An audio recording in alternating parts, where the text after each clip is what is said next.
अरबी समुद्र आणि बंगालच्या उपसागरातील हवामान बदलामुळे विदर्भासोबतच कोकण किनारपट्टीला देण्यात आलेले पावसाचे इशारे कायम असून अरबी समुद्रामधील कमी दाबाच्या क्षेत्रामुळे शुक्रवारी कोकण किनारी मध्यम स्वरूपाच्या पावसाचा अंदाज आहे। वाऱ्याचा वेग आणि खवळलेल्या समुद्राच्या पार्श्वभूमीवर संपूर्ण कोकण किनारपट्टीला दक्षतेचा इशारा देण्यात आलाय।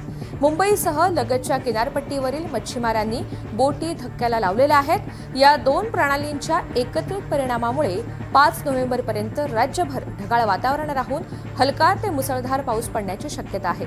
5 नोव्हेंबरपर्यंत पावसाचा अंदाज वर्तवण्यात आलाय।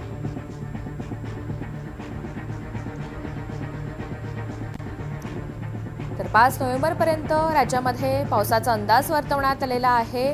कमी दाबाचा पट्टा ओमानऐवजी किनारपट्टीवर रेंगाळलेला आहे आणि त्यामुळे आता सध्या राज्यात पाऊस पडण्याचा अंदाज वर्तवला जातोय।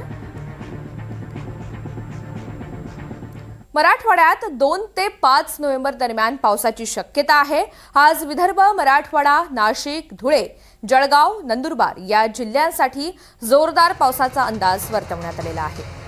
तर मराठवाड्यात 2 ते 5 नोव्हेंबर या दरम्यान पावसाची शक्यता आहे। आज विदर्भ, मराठवाडा, नाशिक, धुळे, जळगाव, नंदुरबार या जिल्ह्यांमध्ये जोरदार पावसाचा अंदाज वर्तवण्यात आला आहे। त्यामुळे आजही मराठवाड्यात पाऊस पडू शकतो।